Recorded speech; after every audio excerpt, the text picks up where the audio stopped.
Hello, good morning students. Let's start with the last two topic of unit number 1. Unit number 1 ની અંદર છેલ્લા બે topic છે. Unit number 1 ની અંદર legal systems and the constitutions and the fundamental rights. આ છે આપણું યુનિટ હતું. એની અંદર આપણે introductions of law, definition of law, objective and the purpose of law complete કર્યું, need for a basic knowledge of law complete કર્યું, પછી આપણે જોયું તો sources of mercantile law A complete કર્યું. ત્યાર પછી આપણે લાસ્ટ સેશનની અંદર ફંડામેન્ટલ રાઇટ્સ ડિસ્કસ કરેલા હતા. ક્લિયર? તો બધા ફંડામેન્ટલ રાઇટ્સ આપણા ડિસ્કસ થઈ ગયા હતા અને છેલ્લે મેં તમને કીધું હતું ફંડામેન્ટલ ડ્યુટીઝ અને લેવલ્સ ઓફ કોર્ટ. આ બે જ ટોપિક યુનિટ 1માં બાકી છે. Then after will finish up with the unit number 1. Let's start with the fundamental duties. આપણે લાસ્ટ સેશનની અંદર જોયું હતું fundamental rights. Fundamental rights means the rights conferred by our constitutions to every Indian citizens. Clear? Fundamental rights કોને મળે છે? જે Indian citizens છે they have a right two exercise there right. This fundamental right is also known as a human right or a basic right for survival. તમને જીવવા માટે, સ્વતંત્રતાથી જીવવા માટે, સારી રીતના જીવવા માટેના આ બેઝિક રાઇટ ફેસિલિટેટ કરે છે. Right of equality, right to prevent from the exploitation, right of expressions, freedom of thought, freedom of speech, right of educations. બરાબર છે? આ જે બધી વસ્તુઓ છે એને આપણે ફંડામેન્ટલ રાઇટ્સ કહીએ છીએ or you can say human rights which are basically delegated or given by our constitutions to every citizens. જે ઇન્ડિયાની અંદર રહે છે they have a right to exercise this particular right. No one can prevent you from exercising this is a fundamental right. કોઈ તમને right exercise કરતા રોકી શકશે નહીં. Clear? So these are the basic right. આ પાયાના અધિકારો, મૂળભૂત અધિકારો જે આપણું બંધારણ આપણને આપે છે એ વસ્તુ છે. Right to move within the territory of India, right of religious. As India as a secular country આપણે પ્રિએમ્બલ, સોરી હું તમને કહેતા ભૂલી ગયા, આપણે પ્રિએમ્બલ પણ જોઈ લીધું છે. ક્લિયર? સો પ્રિએમ્બલના ટોપિકની અંદર પણ આપણે જોયેલું છે secularisms. India follow the secularism. Clear? It means you are free to follow any religious. આ બધા જ આપણા ફંડામેન્ટલ રાઇટ્સ છે. Clear? It represent the democracy, લોકશાહીતા દેખાડે છે એ વસ્તુ. ક્લિયર? સો એવી જ રીતના આપણને કોન્સ્ટિટ્યુટ છે એને એક જ વસ્તુ આપેલી નથી. Rights along go side by side with the obligation or responsibility. ક્યાંક ફરજની પણ વાત આવે છે. ખાલી કોઈ દિવસ ક્યાંય અધિકાર તમે એક્સરસાઇઝ કરી શકશો નહીં. You can not only exercise the right but along with the right you have to perform the certain obligation. કોઈ દિવસ તમે એકલા હકો ક્યાંય માણી શકતા નથી. સામે તમે જવાબદાર બનો છો તમારી એક્શન્સના. તમને રાષ્ટ્રોએ, દેશે અમુક અધિકારો આપ્યા છે તો દેશ પ્રત્યેની તમારી અમુક જવાબદારીઓ, ફરજો પણ થાય છે. Clear? So fundamental duties means every citizen is responsible toward the nation. તમે દેશ તરફ કોઈક જવાબદાર છો એની વાત કરે છે. Clear? So fundamental duties listed in article 51A of the Constitutions of India. So here every citizen required to be a responsible citizen, to act as a responsible citizen. બધા સિટીઝન એક રિસ્પોન્સિબલ સિટીઝનની રીતના વર્તવાનું રહેશે. શું કહે છે? To abide by the constitutions and the respect the ideal and the institutions. So everybody required to follow the law of constitutions, everybody required to respect the provisions of constitutions, idea of constitutions, and everybody required to follow the rules and regulations, provisions which are laid down in the constitutions. So તમારે તમારું જીવન કોન્સ્ટિટ્યુશન્સની અંદર જે provisions લખેલી છે એના મુજબ જ જીવવાનું રહેશે. To cherish and follow the novel ideals which inspire our nation's struggle for freedom. આપણે નથી કહેતા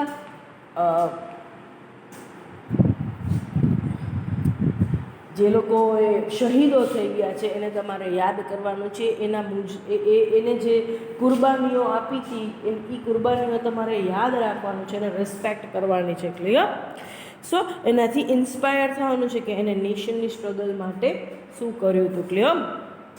ફોર ફ્રીડમ. જો શહીદ હુએ ઉનકી જરા યાદ કરો કુરબાની, જે સોંગ છે ને, kind of a things. Clear? To uphold and protect the sovereignty, unity and integrity. Clear? આપણી સ્વતંત્રતા આપણને જે મળી છે એ બહુ કોસ્ટલી છે. આપણે એના માટે ભોગ નથી આપ્યો એટલે આપણને રિયલાઇઝ નથી થતી, પણ એ જે સ્વતંત્રતા મળી છે, એકતા આપણે કેળવી છે, ભાઈચારાની ભાવના કેળવી છે, એ બહુ અઘરી છે. ઇટ કોસ્ટ લોટ, એ બહુ કિંમતી છે. સો એને સાચવીને રાખો. Protect it. Defend the country and render the national services when called up. દેશનું રક્ષણ કરવું એ તમારી ફરજ છે. તો જ્યારે ક્યારેય તમને જરૂર પડે દેશની રક્ષણ કરવા માટે, ત્યારે તમારે ત્યાં ઊભા રહેવાનું રહેશે. ક્લિયર?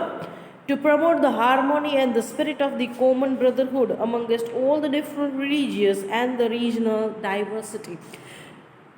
અહીંયા જેમ કહેવામાં આવે છે વિવિધતામાં એકતા. ભારતની અંદર શું છે? વિવિધતા છે ઘણી બધી, પણ શું છે? એકતા છે. એટલે કે ભલે તમે અલગ ધર્મના હો, ભલે તમે અલગ કલ્ચરથી હો, ભલે તમે અલગ જગ્યાએથી, અલગ રિજિયનથી હો, પણ બધા વચ્ચે એકબીજા સાથે શેની ભાવના રાખવાની છે? ભાઈચારાની ભાવના રાખવાની છે. એની વાત કરે છે. Clear? To value and preserve the rich heritage. આપણને જે વસ્તુ વારસામાં મળી છે, we need to preserve it. એનું ધ્યાન રાખવાનું છે. એટલે જ મોદી ગવર્મેન્ટે ટુરિઝમ બધું સ્ટાર્ટ કર્યું છે. તો બધી વસ્તુને રિનોવેટ કરાવી છે, બધી વસ્તુ ડેવલપ કરાવી છે. આપણી હેરિટેજ છે એ ફોરેનના લોકો આવી અને જોવે, અને they understand the thing, they know the thing. એ વસ્તુ જાણે, એના માટે ટુરિઝમ બિઝનેસ સ્ટાર્ટ કર્યો છે. અને એના માટે માર્કેટિંગ માટે એમને બ્રાન્ડ એમ્બેસેડર લીધા હતા અમિતાભ બચ્ચનને. ક્લિયર? પણ આપણે તો બધું લખીને આવીએ છીએ કિલ્લાઓમાં, દિવાલોમાં. એવું નહીં કરવાનું. We need to preserve the heritage. We need to take care of the things. Clear? To protect and improve the national environment. Clear? So જે કંઈ આપણું નેચરલ એન્વાયરમેન્ટ, આપણું જે નેચરલ એન્વાયરમેન્ટ છે, we need two protect the environment. એટલે જ environment protection act આવ્યો છે. એના અંદર જો ને કેટલું બધું સ્ટ્રિક્ટ નોર્મ્સ થઈ ગયા છે કે પ્લાસ્ટિક આવી રીતના which damage the earth A prohibit થઈ ગયું છે. આવી જ રીતના રિસાયકલ બધું કરવાનું. ક્લિયર? પછી જે કોઈ ગાર્બેજ છે, you require to dispose of the garbage in a proper manner to protect the our environment. પછી deforestations, cutting of trees prohibited under the act. તો હવે આ બધી વસ્તુઓ ગવર્મેન્ટે સ્ટાર્ટ કરી છે to protect the natural environment. Clear? To develop the scientific ideas, to safeguard the public property, and to strive toward the excellence in all the shapes of the individual and the collective activities. Clear? કોઈ પણ activity કરો તો એમાં excellency expect કરો છો ઓર દાખવો છો. સો these are the basic fundamental duties. આ એક મૂળભૂત ફરજો છે that every citizen need to perform. તમારે આ ફરજો ધ્યાનમાં રાખી અને નિભાવવાની છે. જેમ જ આપણે હ્યુમન રાઇટ્સમાં કેમ વાયોલેશન્સ માટે દોડીએ છીએ, if any one prevent us from exercising the fundamental right, તો આપણે કેવા કોર્ટમાં દોડીએ છીએ, તો એમ ફરજો પણ આપણે સામેથી બજવવાની રહેશે. Clear? Now the levels of court. Levels of કોર્ટમાં highest or you can say apex level છે એ સુપ્રીમ કોર્ટનું છે. ક્લિયર? ત્યાર પછી હાઈકોર્ટ, પછી ડિસ્ટ્રિક્ટ કોર્ટ અને સબઓર્ડિનેટ કોર્ટ. હાઈએસ્ટ લેવલ છે એ કયું લેવલ છે? Supreme court. તો સુપ્રીમ કોર્ટ છે it is basically situated at Delhi. દિલ્હીની અંદર આવેલી છે. ક્લિયર? અને supreme court is known as a first order court. એને ફર્સ્ટ ઓર્ડર કોર્ટ કહેવામાં આવે છે કારણ કે it's an apex body, highest body છે. It has a very broad power. એની પાસે હાઈએસ્ટ પાવર છે. Even if the president seek any advices required to concern the Supreme Court. ગવર્મેન્ટને પણ કોઈ એડવાઇસ જોઈતી હોય, ગવર્મેન્ટને પણ કાંઈ કાયદાકીય જજમેન્ટ આપવું છે, કોઈ લોઝ બનાવવા છે, તો એને પહેલાં કોની પરમિશન્સ લેવી પડશે? એડવાઇસ લેવી પડશે? સુપ્રીમ કોર્ટની એડવાઇસ લેવી પડશે. Clear? So all the citizen have a right to present their case directly before the Supreme Court for the violation of their fundamental rights. પણ અહીંયા સુપ્રીમ કોર્ટ છે એમાં ડાયરેક્ટ બધા કેસીસ ફાઇલ થશે નહીં. પણ અહીંયા એવું કીધું છે કે if the case is related with the violation of fundamental rights તો તમે ડાયરેક્ટ સુપ્રીમ કોર્ટમાં રીટ પ્રેઝન્ટ કરી શકો છો. સે ફોર એક્ઝામ્પલ મેં તમને કીધું કે હમણાં આપણે વાયોલેશન ઓફ ફંડામેન્ટલ રાઇટની વાત કરી કે no one can prevent you from exercising the fundamental right. આ તમને ખબર હોય તો અર્નબ ગોસ્વામીને હમણાં અચાનક અરેસ્ટ કરવામાં આવ્યો, એને કેસ ફાઇલ કર્યો હ્યુમન રાઇટ વાયોલેશન્સનો, ડિફેમેશન્સનો. આવી રીતના તમે કોઈની ધરપકડ આટલી હાર્શ ન કરી શકો. You can not behave so harsh. આપણે જોયું હતું, તમને ખબર હોય તો કે પોલીસ કસ્ટડીઝમાં લઈને હાર્શ ટ્રીટમેન્ટ આપે એની બધી વસ્તુ નહીં ચાલે. ક્લિયર? સો એ બધી વસ્તુ આપણે જોઈ હતી. તો supreme court receives the appeals from the high court. Supreme કોર્ટની અંદર એક તો સીધી રીટ ફાઇલ થશે in the case of violation of fundamental right. બીજું એવા કેસીસ છે જે હાઈકોર્ટમાંથી અપીલ થઈને આવ્યા છે. અપીલ એટલે આગળ અરજી થઈ છે હાઈકોર્ટમાં. એ કેસીસમાં parties are not satisfied with the judgment of the high court, તો એ પાછું ક્યાં અપીલ કરે છે, જાય છે સુપ્રીમ કોર્ટમાં. તો એવા કેસીસ આવે છે. ક્લિયર? સો એની અંદર બધા જ કેસીસ આવશે, ક્રિમિનલ એ આવશે અને સિવિલ કેસીસ પણ આવશે. ઓર ડાયરેક્ટલી એવા કેસીસ જશે which need immediate solutions. Clear? બહુ ભયંકર ગેંગરેપ થયો છે અને આખું દેશ ઉમટી પડ્યો છે અને એ બધી વસ્તુ થઈ છે, તો આ કેસીસ ક્યાંય ડિસ્ટ્રિક્ટ લેવલે નહીં જાય, હાઈકોર્ટમાં નહીં જાય, ડાયરેક્ટ સુપ્રીમ કોર્ટની અંદર જશે. Because this need immediate solutions. Clear? દેશ આખો એની પાછળ વયો ગયો છે. જો આમનામ ચાલશે તો એ બહુ મોટી વસ્તુ, બહુ મોટો કેઓસ આખો દેશમાં ઊભો થઈ જશે. તો આવા કોઈ સેન્સિટિવ ઇસ્યુ હશે તો એ directly goes to the supreme court. Clear? Supreme કોર્ટની અંદર પ્રોસિડિંગ ઇંગ્લિશની અંદર જ હશે, ઇંગ્લિશ લેંગ્વેજમાં જ એની પ્રોસિડિંગ થશે. Clear? And all other courts, high court, district court અને subordinate court, all other courts are bound to follow the rules and regulations of supreme court. Supreme court છે એને એના જે કંઈ રૂલ્સ એન્ડ રેગ્યુલેશન્સ છે એ ફોલો કરવાના રહેશે, બીજી બધી કોર્ટ પણ. So supreme court decision is the final decisions binding to all one everyone. Clear? Supreme કોર્ટથી આગળ એક પણ કોર્ટ નથી, એટલે સુપ્રીમ કોર્ટથી હવે આગળ ક્યાંય અપીલ થશે નહીં, એનું ડિસિઝન્સ બધાને માન્ય રાખવાનું રહેશે. Next one come down to the high court. High court is followed by the supreme court. Supreme કોર્ટની નીચેની કોર્ટ કહેવામાં આવે છે હાઈકોર્ટ. બરાબર છે? આની સ્ટેટ વાઇઝ હોય છે. ક્લિયર? જેટલા સ્ટેટ હશે એટલી હાઈકોર્ટ હશે. સે ફોર એક્ઝામ્પલ આપણે ત્યાં ગુજરાત છે તો ગુજરાત હાઈકોર્ટ હશે. મહારાષ્ટ્રની અંદર મુંબઈ, પુણે એ બધું આવે તો ત્યાં મહારાષ્ટ્ર હાઈકોર્ટ હશે. ક્લિયર? સો જેટલા સ્ટેટ હશે એ બધા સ્ટેટ વાઇઝ સુપ્રીમ કોર્ટ એક જ હશે. આખા દેશની અંદર એક જ સુપ્રીમ કોર્ટ દિલ્હીની અંદર. ક્લિયર? પણ હાઈકોર્ટ છે એ હાઈકોર્ટ સ્ટેટ વાઇઝ હશે. જેટલા સ્ટેટ હશે એ બધા સ્ટેટની એક એક હાઈકોર્ટ હશે. Clear? And that particular state required to refer to that particular high court. અને એ સ્ટેટે એ હાઈકોર્ટને રિફર કરવાનું રહેશે. Say for example suppose I am residing in the Ahmedabad, તો મને કઈ હાઈકોર્ટ લાગુ પડે? ગુજરાત હાઈકોર્ટ લાગુ પડશે. Clear? So there are 24 high court at the state level. All together બધા સ્ટેટની મળી અને 24 હાઈકોર્ટ છે. ક્લિયર?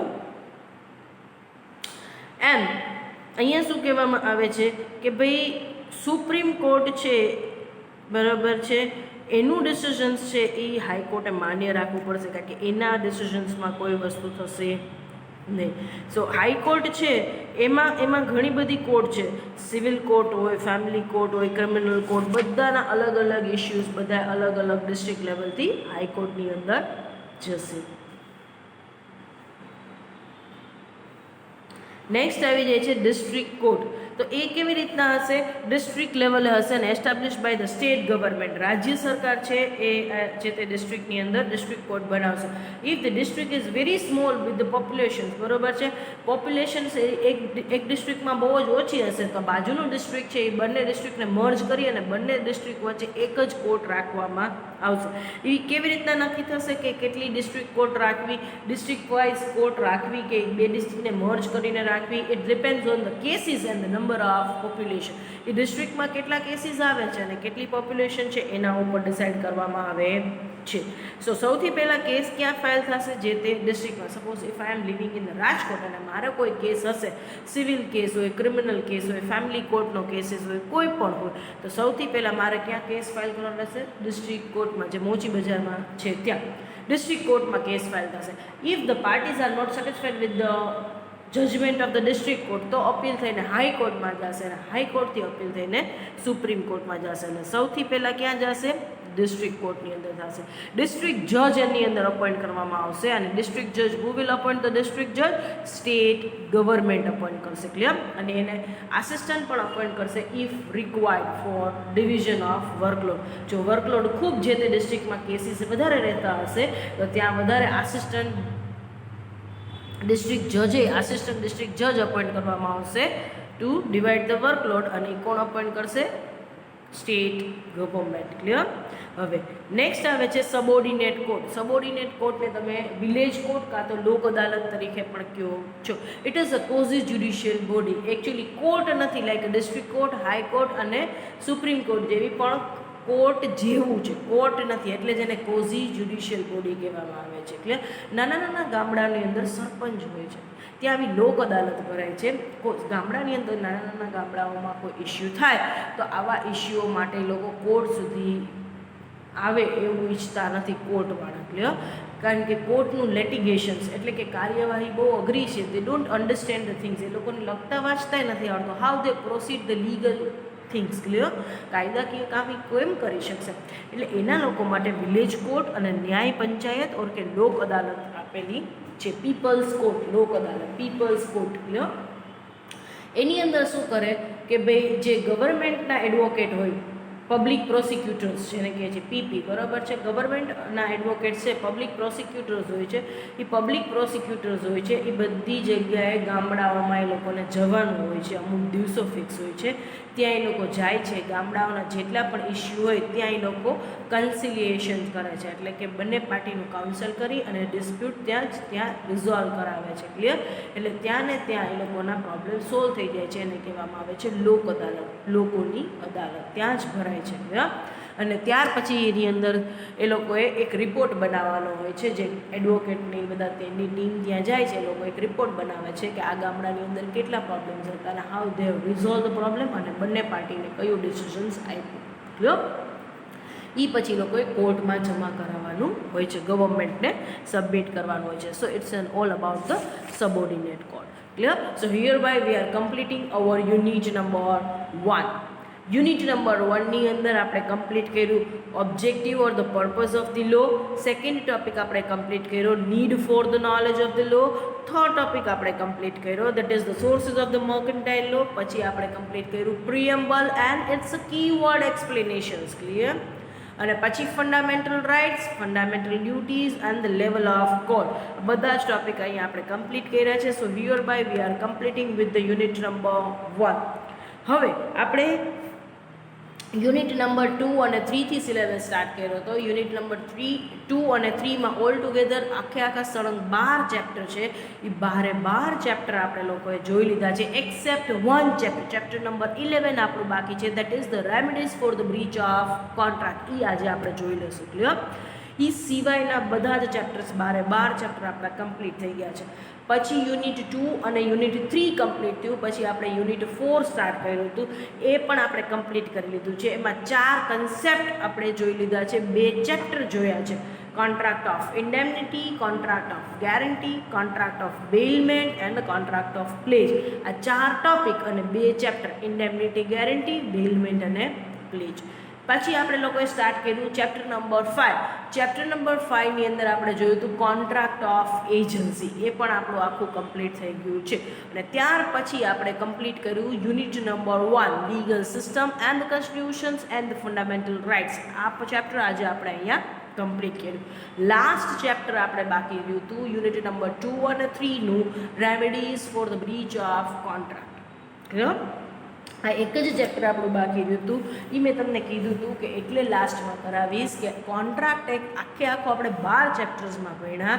એ 12 ચેપ્ટરમાં ક્યાંક આ વસ્તુ આવી જ ગઈ છે અને એ ખાલી આપણે જોવાની જ છે એટલા માટે. ક્લિયર? આ વસ્તુ 12 ચેપ્ટર કોન્ટ્રાક્ટ એકના અને પછીના 2 ચેપ્ટર સ્પેશિયલ કોન્ટ્રાક્ટના જે તમે ભણ્યા ઇન્ડેમનિટી, ગેરંટી, બેલમેન્ટ, પ્લેસમેન્ટ અને એજન્સી. આ કોન્ટ્રાક્ટ એક્ટ અને સ્પેશિયલ કોન્ટ્રાક્ટ એક્ટની અંદર આ વસ્તુ આવી જ ગઈ છે. ક્લિયર? આ ક્યાંક ને ક્યાંક ડિસ્કસ થઈ જ ગઈ છે. છતાં આપણે આજે ફરીથી ડિટેલમાં ક્વેશ્ચનના ફોર્મમાં ડિસ્કસ કરશું. આમાં એક જ ક્વેશ્ચન પૂછાય છે, discuss the various remedies available to the aggrieved party or the discuss the various remedies for the breach of contract. એક જ ક્વેશ્ચન છે. ક્લિયર? તો ફરી આપણે એ ક્વેશ્ચન્સ જોઈ લેશું. Thank you so much. આજે આપણા 2 વિડીયોઝ અપલોડ થવાના છે. ફર્સ્ટ વિડીયો છે that is the remaining part of constitution એક્ટનો જે રિમેનિંગ પાર્ટ હતો ડ્યુટીઝ અને લેવલ્સ ઓફ કોર્ટ એ વાળો હશે. અને બીજો વિડીયો આપણો હશે એ હશે remedies for a breach of contract. એ આજે કમ્પ્લીટ કરી લે. So thereby will complete our syllabus. Thank you so much. This is the first video.